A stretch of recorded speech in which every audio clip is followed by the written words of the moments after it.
close the ramp. We're going to go up the ramp. We're going to have a prayer on the top of the ramp. Then we're going to come down the ramp, and I'm asking everyone to please come inside right away to your seats as we begin the press conference. Thank you so much, and please follow the instructions.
Good afternoon.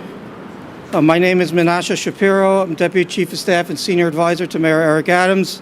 And I want to thank everyone for coming here today as we mark this solemn occasion in the history of our city. The murder a few steps away 30 years ago of Ari Halberstam. I'd like to call up Ari's mother, Devorah Halberstam.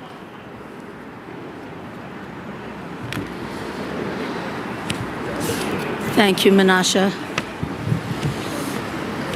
Good afternoon, Mayor Adams, Attorney General Tish James, Madam Speaker, families and friends, members of the NYPD, and the media.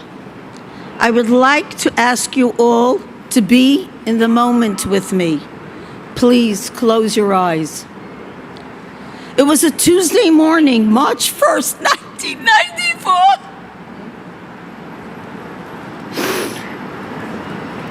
"5:30 in the morning.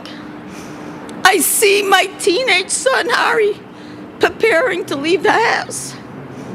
He was going to accompany 14 of his schoolmates to go with their Rabbi Schneerson, of blessed memory, to the Ioneer Hospital in Manhattan for surgery. I didn't say goodbye to Ari. I heard the door close behind him. Ari left our home for the last time in his life on this earth. The rabbi had a surgery, and the motorcade prepared to leave the hospital. The van load of yeshiva students leave a few minutes later and start their way back to Brooklyn. The boys take the Brooklyn Bridge, and as they reach the merging point at the tip of the bridge, at this very ramp, at 10:21 in the morning, the terrorist begins firing at the van. First, at the passenger side with his Cobra machine gun, set on automatic.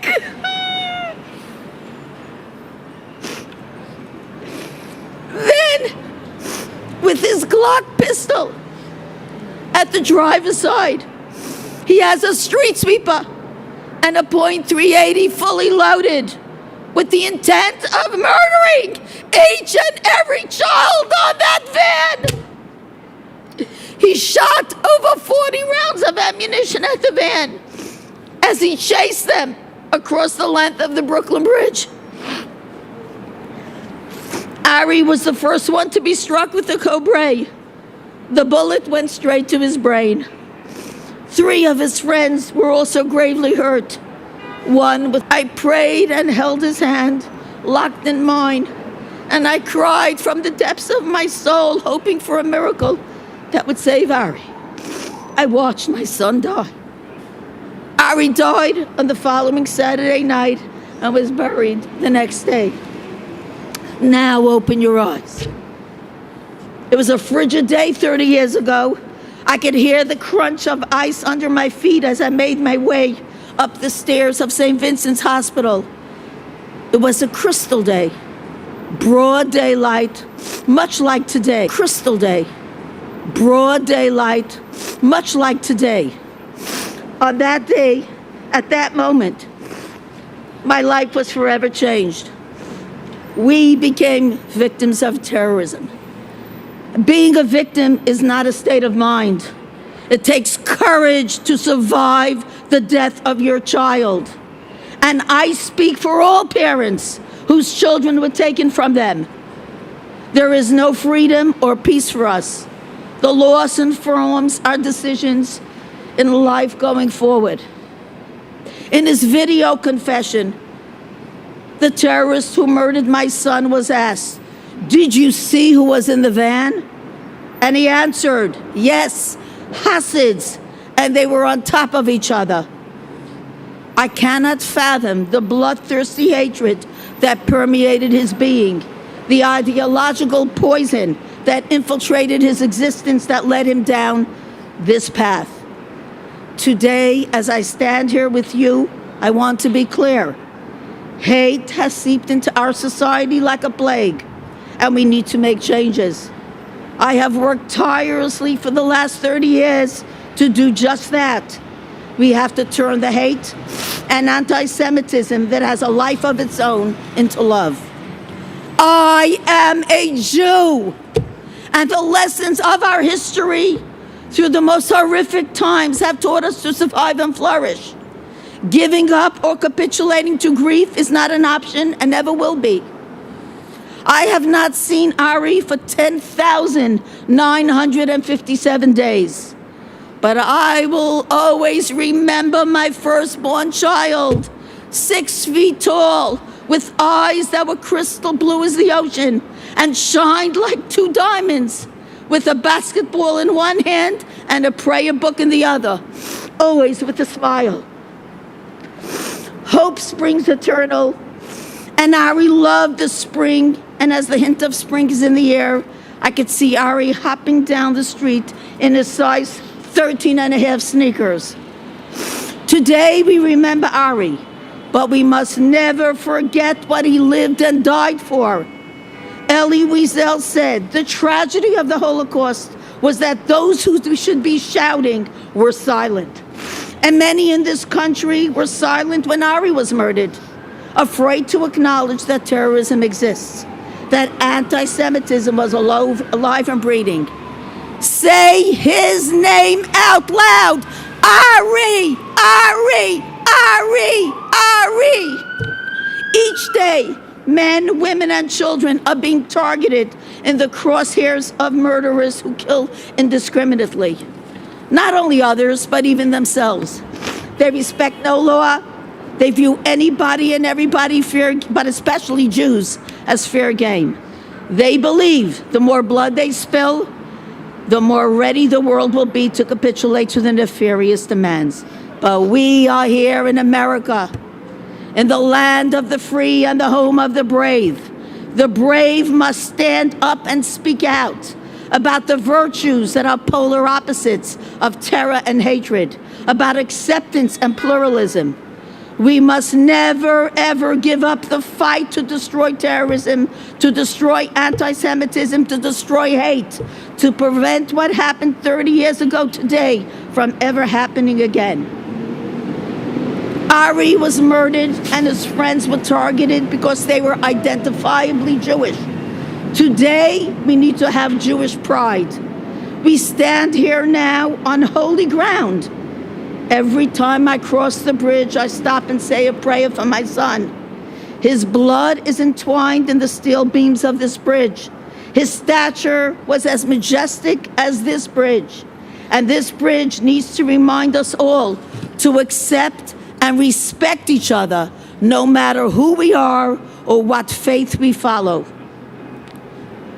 My message is, we will survive, and hate will not win. May Ari's light shine down from heaven where he is with God. Thank you all, and God bless America, and Am Yisrael Chai. So now I want to move on to something else. 30 years is a long time. And I know one thing, people come and people go. Not everybody stands for the long haul and stays with us in this path.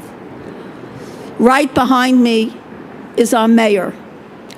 And for today, I have to call him Eric because that's who he was when I met him. This man, to me, is not only a friend and my extended family. None of you know this, but he's knocked on my doors at 10 o'clock in the evening, never missing anything that took place in our family, spending hours talking about Ari with not just myself, without cameras, without people to watch, always reaching out. This went on for decades, my friends, not just when the cameras were there, not just the first year, but 30 years is a long time. Mayor, this stands for who you are. You spoke truth to power. You were a man of great compassion and deep thought and very thoughtful man. And I will never forget, and I always know, I not only have a friend in you, but you are family to me. And I really, really mean that. It is not only an honor and a privilege, much, much more than that, to have you really speak on behalf of this day. Thank you so much.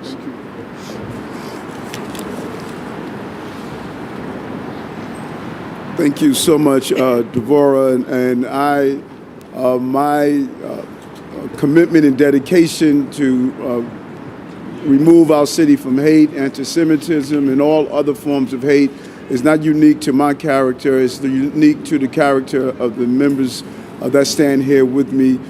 Attorney General James has been very much part of this family. The Speaker, Adrian Adams, Councilwoman Hudson, and our amazing District Attorney, Eric Gonzalez, Carmen Yeager, as well as here. We know how important it is for our city to live in a level of diversity and commitment to weed out hate no matter where it is, no matter where it shows itself. It is unbelievable when I reflect on the fact that 15 young children, Chabad children, were merely traveling back home to their community in Crown Heights over 30 years ago, March 1st, 1994. When you think about it, you have to reflect on your own family. I'm so happy that Devorah told us all to close our eyes, but think about your children. Think about that knock at the door as we stand here with men and women of the police department, how many times they had to knock at the door to notify a family member or loved one. What Devorah did, many people don't really understand.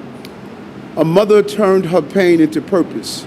When Ari died on this ramp, there was no understanding or belief that we were having sleeper cells in our city, waiting to wreak havoc and violence.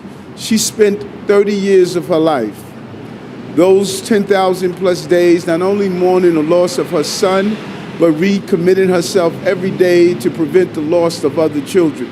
She spoke anywhere and everywhere that people will listen to talk about the dangers that lurked in the shadows of our city. That confession that came from the terrorists sent a chilling reminder, and it compelled us all to take notice of the hate that was lurking. If we would have listened, there may have been a different approach to September 11, 2001. If we would have listened, there may have been earlier responses to the terrorist actions that have become pervasive across our entire globe. We hear you now. We hear you loudly and clear. And we want to thank you for your strength and courage. It is so hard when you're in a dark place to believe that you're only buried, but it is also a planting. You turned your pain into purpose, and because of that, so many lives have been saved and so many lives will be saved. This country takes a different view towards terrorism because of what happened on this bridge and on this ramp. And so we stand with the family and we stand with the communities of this city and state. Hate has no place in New York. Hate has no place in America. Hate has no place on this globe. Thank you very much.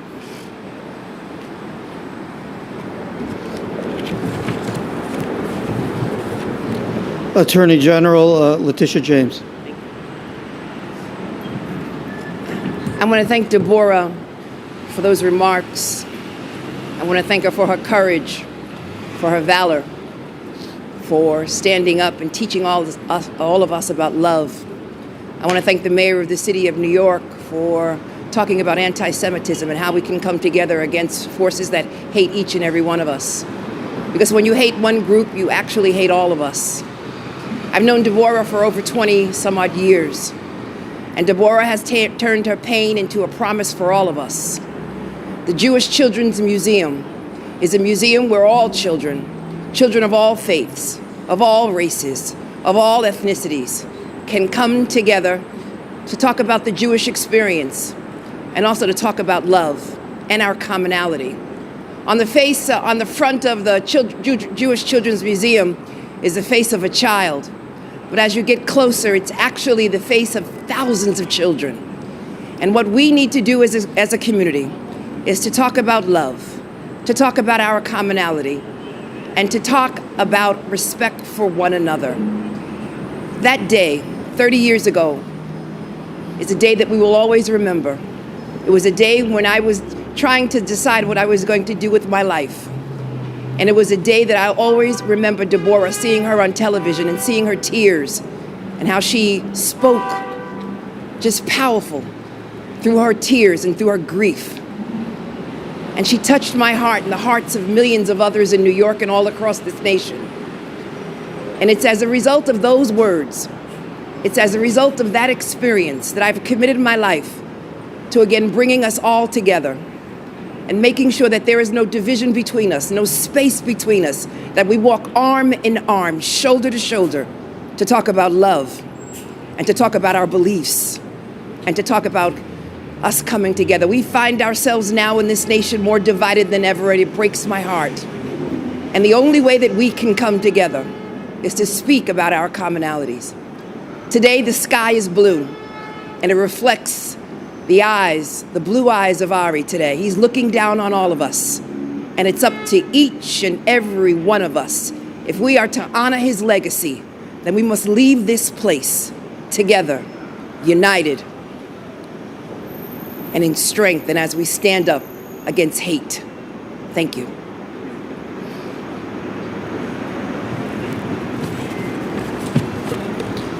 New York City Council Speaker Adrienne Adams. Thank you. You know, as I'm standing here reflecting on the life of one that was taken way too soon, the life of one who was brought here for a purpose, I stand here in awe of the strength of a mother. I stand here in awe of the strength, as the mayor and the attorney general said, of someone who turned her pain into purpose. I stand here in awe of someone that continues to voice her strength through her work. The Jewish Children's Museum continues to bring forth the light of Ari. It is through the children that we are going to make a change. It is only through the children, the innocence, the eyes, the spirit of our children that is going to show the world the way that the world should go. And so my hope is that in every school in the city of New York, in the United States, across the world, every school can show that the children should be taught not just the differences of who we are, but the similarities of who we are as human beings, as human spirits, as humans who bleed the same red blood when we are hurt, when we die, when we are killed, when we are murdered. As humans, the children have to bring forth the wisdom of our generations. The children have to bring forth the strength of our ancestors. The children must be taught the similarities in the human spirit, the humanity, heart to heart and breast to breast. The children have to show us the strength. And my sister Devorah epitomizes the strength, because through her were born children. Through her, Ari had life, and Ari gave his life. Through her, Ari is sustained. Through, as the Attorney General said, through this beautiful blue sky. Through her, the depth of love and hope and forethought as to the way that we all should live. Through love, through her. Let's not just take Ari's memory with us today, as we know that we will and we should. But let's take his spirit. Let's take the work of his mother. Let's take the model of his mother, the work that she has done. The beginning and the end is with the children. Thank you. I'd now like to call up Ari's brother, Shia Halberstam.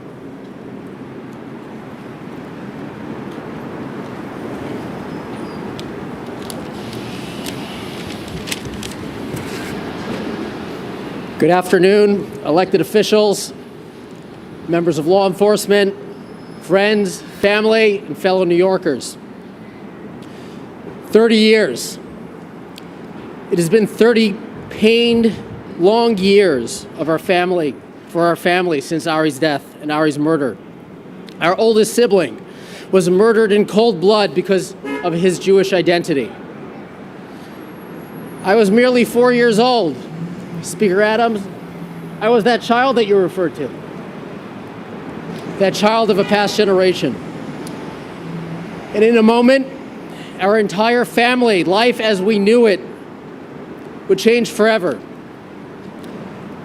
Our normalcy gone, shattered by a bullet of a hate-filled person with a misguided ideology that sought to inflict death, destruction, and carnage solely because his intended victims were Jewish. In New York, we often say an attack on one of us is an attack on all of us. However, for our family, Ari's murder is so much more than just a slogan. It represents all of the milestones missed. College graduations, weddings, births, birthdays, and so many other precious life moments that we no longer have the opportunity to share and celebrate. I would like to invite everyone here to think for a moment about your own families, your parents, brothers, sisters, nieces, nephews. Think about what they mean to you and all those cherished life moments that you share together. And then, in a single moment, it stops. Never again to experience those feelings of warmth, love, security, and embrace of that person. There's an old Talmudic idiom that states when one life is taken, an entire world is destroyed. That pain is excruciating and with time dulls, but never fully heals.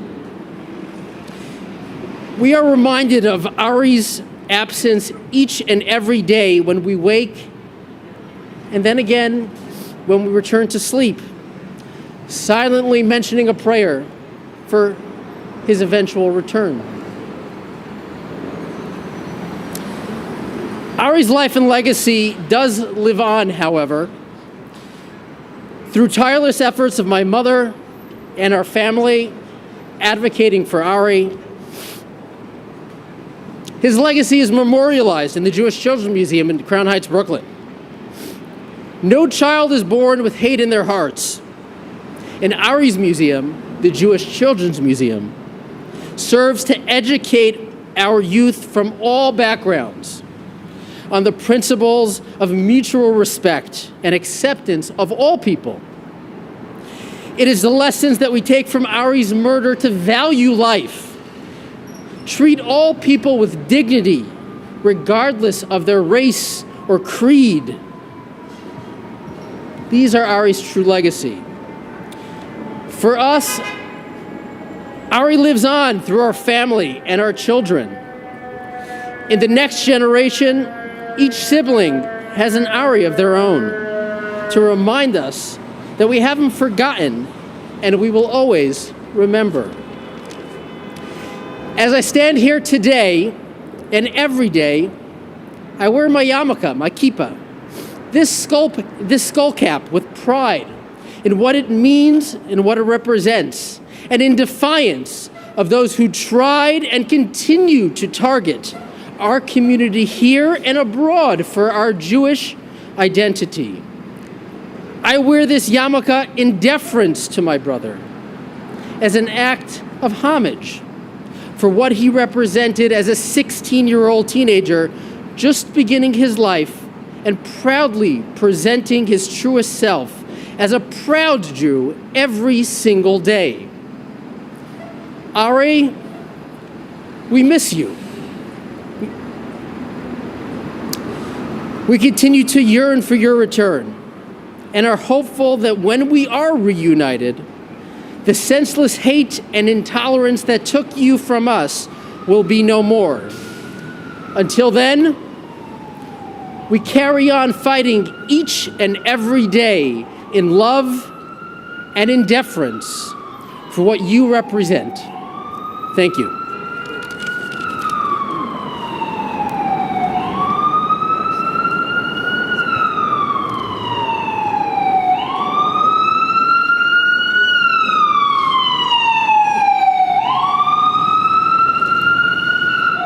And now to offer words of prayer from the New York Board of Rabbis, Rabbi Joseph Potasnik.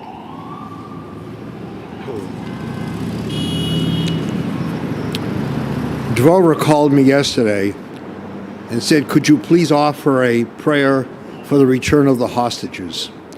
And I thought to myself, what a rare quality to come with heartbreak for the loss of a child, at the same time to have hope for the lives of others who are hurting. It is said that you can go 3 days without food. You can go 2 days without water, but you cannot go 1 hour without hope. So we come here and we offer that prayer of hope of return. In Hebrew, the words are Hamakom, Yerachem ve'yotzi'em, Mitzoro librocha, Michoshech le'or, Hashta bagalov izman kariv omar amen. May God have compassion and bring about the return of those hostage from the hidden places to the homes of their families, from suffering to celebration, and may it happen now. Dvorah, you taught us heartbreak and hope can come together. Thank you.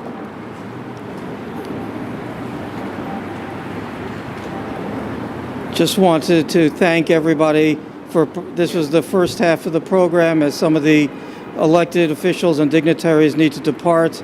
I'd like to call up Rabbi Michael Miller to continue with the program.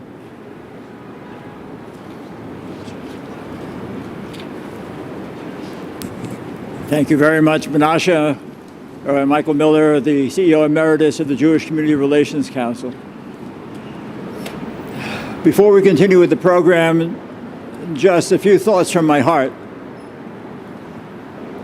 March 1st, 1994 is etched in my mind and in my heart and in my soul. It was that night that I was first introduced, if that's the right word, to Dvorah Halberstam in St. Vincent's Hospital. It was the beginning of a 30-year relationship with Dvorah and her family to do everything that we could within the organized Jewish community of New York to stand with her, to seek justice for the memory of Ari Halberstam, who was murdered right up there on the Brooklyn Bridge as a van of teenagers was crossing this bridge, as you heard before from Dvorah directly. Dvorah isn't just an advocate. Dvorah is a crusader. a crusader for justice, not only for her family and for her beloved son, but for everyone, for Jews and non-Jews, for New Yorkers, for Americans. The battle that she has waged against gun makers is not a battle for Devorah Halberstam, the Halberstam family, or just the Jewish community. It's a battle for everyone. It's a battle for humanity.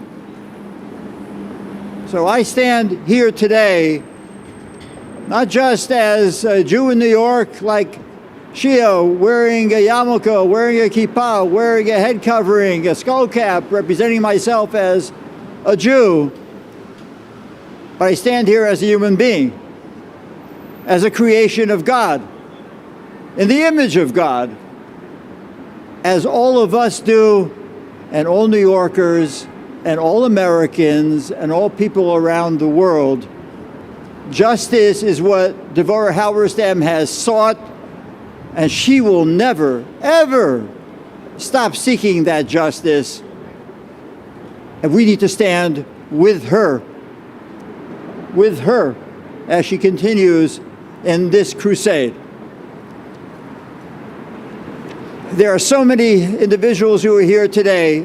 Just in terms of categories, I really want to thank, on behalf of the Halberstam family, all of the public officials who are here, representatives of public officials, the representatives from Congress, representatives from the governor of the state of New York, Kathy Hochul. There are representatives of Jewish organizations who are with us today as well, and the representatives of law enforcement. Let me first call upon the DA, who has been referenced already, the DA of Kings County, Eric Gonzalez, to share a few thoughts with us.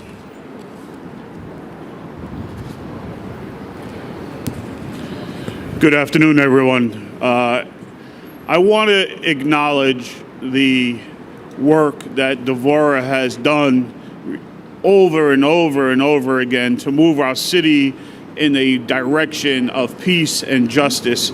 We've talked about her work around the Jewish Children Museum, work that helps every child in our city understand each other and bring humanity closer together. Work that she does tirelessly for all children. She also has really moved our law enforcement community to understand the dangers that lurk around the corner, the dangers of anti-Semitism, the dangers of extremism. You know, one of the things not mentioned today is that when this murder of Ari took place, it was classified as a shooting. It was not acknowledged at the deepest levels of government as an act of terrorism. That did not take place until many years later. I think it happened in 2005 when this murder was actually acknowledged for what it was, an act of terrorism. And so as we look back 30 years later, we all acknowledge it, that this was in fact terrorism. But back then, we needed a leader in this city to open up our eyes to what was happening. And not only did she manage to have the federal government acknowledge that this was an act of terrorism, but she helped write the first hate crime and terrorism laws that this city took place. Things that keep all New Yorkers safe today. So as Shea said, as we think back and we understand history as a place where history allows us to not repeat the mistakes of the past, he said something that we will never forget, but he also said something that I thought was extremely important today, to always remember. Always remember Ari and the other boys that were injured that day. Always remember that we have to stay vigilant and stand together as one community against hate of all types. And as District Attorney of Kings County, I work along with the Attorney General and all of my partners here in law enforcement to make sure our community is safe, that everyone can be in this city, they can feel safe in their skin, they can worship as they are meant to be, they can live their lives in peace and harmony and without fear. And so today, as we acknowledge 30 years of grief for the Jewish community, for Devorah and her entire family, it's also a moment so that we will always remember that together we can defeat all hate. Thank you, Devorah, for all that you've done for the city. And I really need to emphasize this once again. My love for Devorah isn't simply because she's an advocate for the Jewish people. It's because she's an advocate for humanity. God bless you, Devorah. Thank you. Thank you, Mr. DA. I want to acknowledge all the members of law enforcement who are here today from the New York Police Department, the Police Commissioner Edward Caban, the First Deputy Commissioner Tanya Kinsella, Commissioner Garcia, and Chiefs Iglesias, Kepler, Hughes, and McCarthy. I hope I didn't leave anyone out of that list. Representatives of the Federal Bureau of Investigation of the FBI are here today, too, and Devorah has worked very closely, of course, with NYPD and FBI. It is now my pleasure to introduce, on behalf of the NYPD, Deputy Commissioner Chauncey Parker, the Commissioner for Collaborative Policing. Thank you, Rabbi. Thank you, Devorah, for asking me to say a few words today. It is an honor. Devorah and I first met over 20 years ago when I was serving as the Director of Criminal Justice for Governor Pataki, and I think in many ways my role here today is to make a record of what I saw and what I know.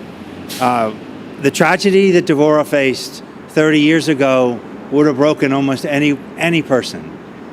But as anyone who knows Devorah, and there are countless of people who know Devorah across the city and across this world, Devorah Halberstam's not like anyone else. She spent the next 30 years of her life becoming a national expert on terrorism. She became a warrior for safety and justice. She became an absolute champion for peace and mutual understanding.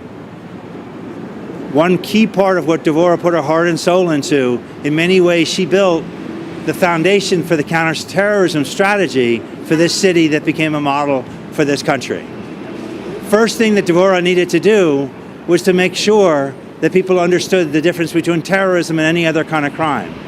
That her son was not killed as a road rage or a random act of violence, that it was an act of terrorism, and that matters, and the crimes that are motivated by terrorism need to be treated accordingly if you're going to seek justice and if you're going to achieve justice. And so after 6 years, she was able to get the FBI to reclassify what was originally classified as a murder of her son as a crime of terrorism in the year 2000. And that was her, whether she's going to go alone or you want to go with her, nothing was going to stop this person from achieving that. And the first thing, and that's the foundation of our strategy, that we need to know the difference between terrorism and any other kind of crime. The second thing that Devorah saw is that while the federal government has phenomenal resources, strong laws to combat terrorism, it can't do everything. And there are times where terrorist acts and terrorist operations can slip through the cracks or could be missed because local law enforcement doesn't have the resources, doesn't have the tools to attack it. And this Devorah Halberstam actually wrote the terrorism laws for New York State. She wrote about the crime of terrorism, that we needed a crime of terrorism in New York State, that we need to recognize people who provide material support to support terrorism, solicit support to support terrorism. None of this existed, but she actually wrote those laws together with Governor Pataki's team, and those laws were written and introduced into the legislature in June of 2001.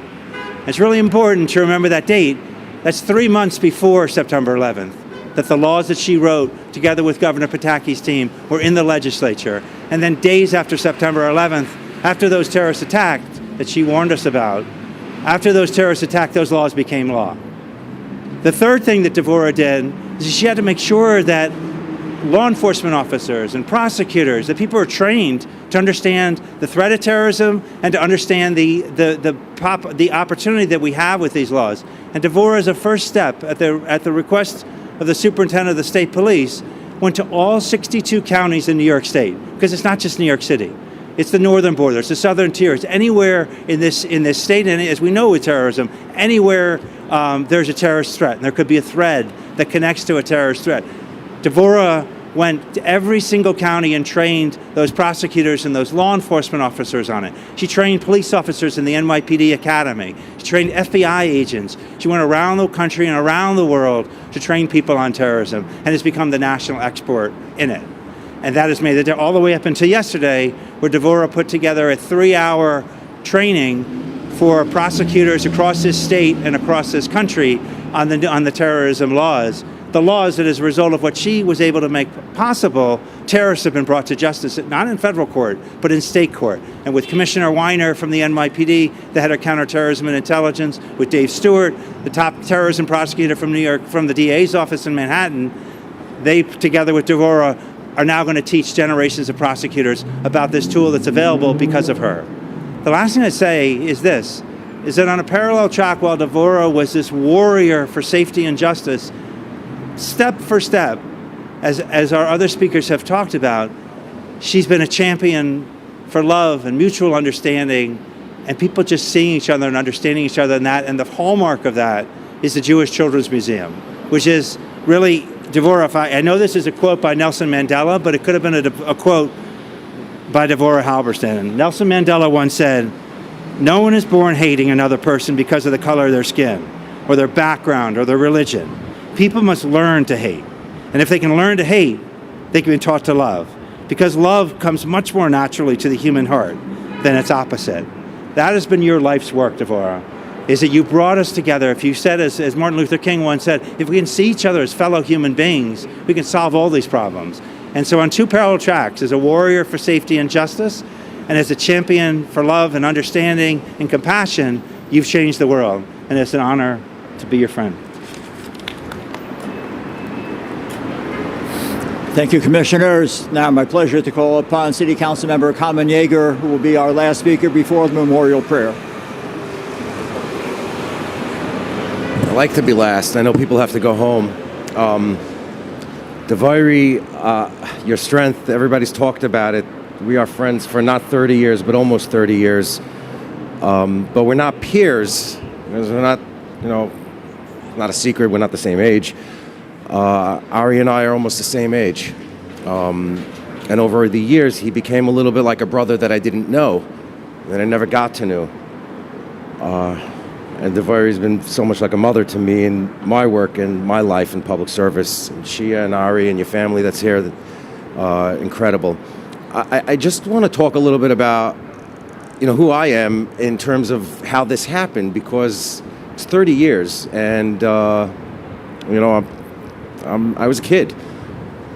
And my thoughts then, and I was talking to General James earlier, was really could have been any of us. The person who did this, the murderer, the terrorist, the violent animal who did this, didn't know Ari. He didn't know who he was. He didn't know that he was a good student, that he went to synagogue 3 times a day and prayed, that he cared for the Rebbe and he wanted to go daven by his side on the day he was having surgery. He didn't know that he liked basketball. He didn't know what kind of food he liked. He knew one thing. He saw a car full of Jews and he wanted to kill. Could have been any of us. It's 30 years later. It could still be any of us. Anti-Semitism hasn't gone away. No matter how hard people like Devorah have worked to do that, every single day we see it. 48 hours ago, right outside the gates of City Hall, members of the government of New York City stood together to stand up for Hamas. Stand up for Hamas, to stand up for terrorists. I heard a very prominent public official refer to this upcoming anniversary, it was a few days ago, refer to it as a senseless violence. Senseless violence, that's what the official called it. Not an act of terror, not the murder of a Jew because he was a Jew. Senseless violence, like he got into a fight at a bar. Senseless violence. This was an attack on every single Jewish person in New York in 1994, and it's something that has lived for the last 30 years. And people have talked about Devori's fight for justice, and it's been valiant, and it's been relentless, and it's been never-ending, and she likes to say that she makes a nudge out of herself, and I love that she does. We all do. But there can never be justice because Ari can't come back. Comes back, as we know, at a different time. But you can never have justice because Devori had Ari stolen from her, because an entire community had a Jewish life taken from them. The fight today, the fight that we see every single day, is a fight that is existential. It's a thousands-of-year-old fight, 3,000 years of people trying to kill Jews. The manifestation of it on that day in March 1994 was what we hear about today, but it hasn't ended. And so I want to really thank the mayor. I know he's not here, but Commissioner Caban, thank you, and the members of the department. Attorney General James, who has been just staunch in her life's work, standing up for the Jewish people. I am so grateful to you. Your friendship for Devora, but you're standing up for us in every single way. And to everybody who took the time to be out here and be cold, my apologies for keeping you just a little bit colder. Thank you very much, and have a great Shabbos. Thank you, Councilmember Yeager. I want to acknowledge the presence as well of the Hate Crimes Task Force of NYPD. I want to thank the office of Mayor Adams and all of his senior staff who organized this event today. And particularly I want to thank Deputy Chief Richie Taylor for all of the work that he has put in, Menashe Shapiro, Joe Leisdorfer, Fred Kreisman, Moshe Davis, V'chule, and everyone else from the governor's office from the mayor's office and from the governor's office who have lent their efforts to ensuring that this event was going to happen today. I'm now going to introduce Cantor Chaim David Burson, the cantor of Kilas Jeshurun on the Upper East Side, who's going to chant the memorial prayer. Within the memorial prayer, which I'll translate it into English to conclude the program after he chants it in Hebrew, he's going to use one particular word which is not used that frequently today, and that is the regard to Ari, and that is the word kadosh. Kadosh. Kadosh translates from Hebrew into holy.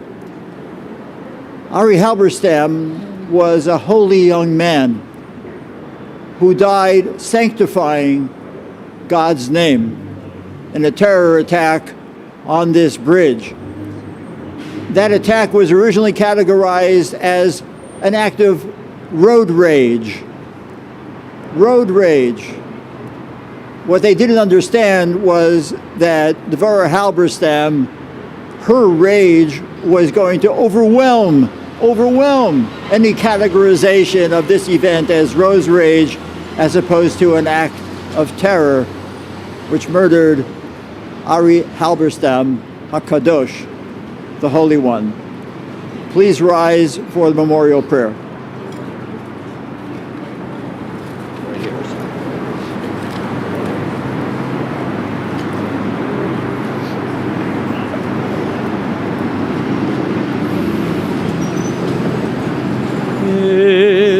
מלא רחמים שוכן במרומים אמצי מנוחה נכונה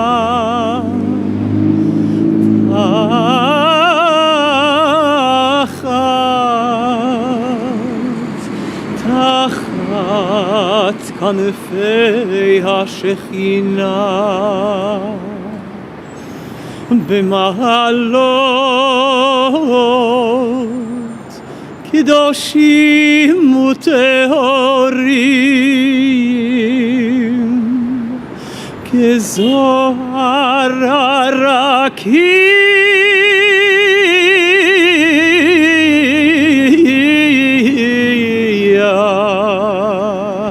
מהירים ומזהירים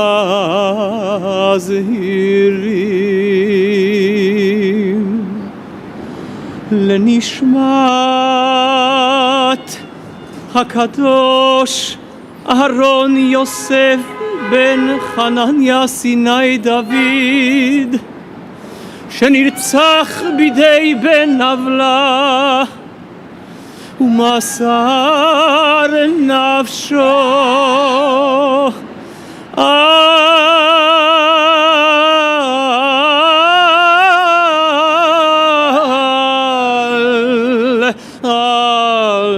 קידוש השם.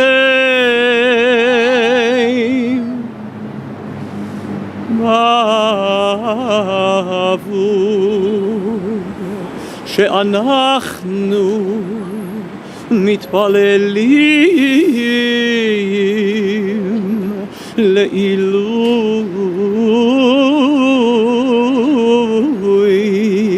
לעילוי נשמתו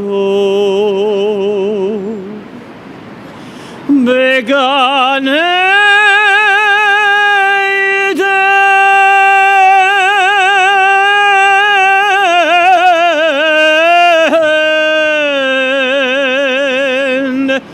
בגן עדן תהי מנוחתו,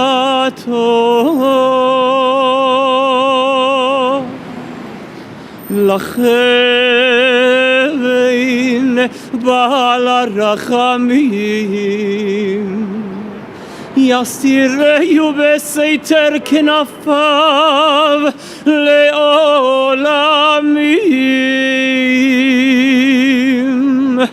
ויצרור בצרור החיים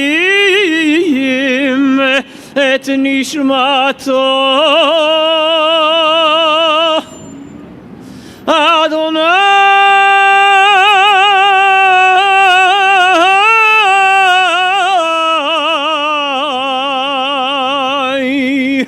הוא נחלתו.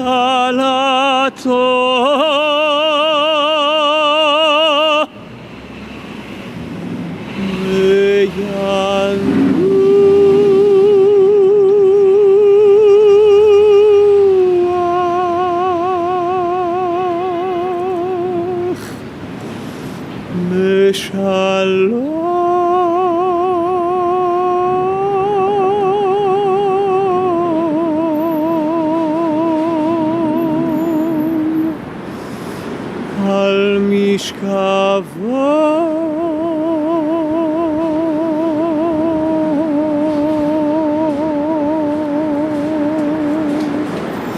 ונאמר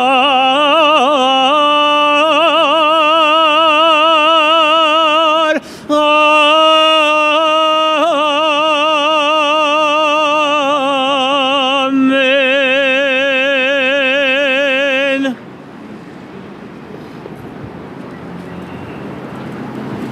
God, full of compassion, who dwells on high, grant proper repose on the sheltering wings of your presence in the lofty levels of the holy and pure, who shine as the brightness of the firmament, unto the soul of Ari, the son of Devorah and Rabbi David, who was murdered in the sanctification of God's holy name, who has gone to his world and for whose memory we pray. May his repose be in paradise. May the Master of Compassion bring him under the cover of his wings and bind his soul in the bond of life eternal. May the Lord be his heritage, and may he repose on his resting place in peace. And let us respond, Amen. Thank you for joining us here today.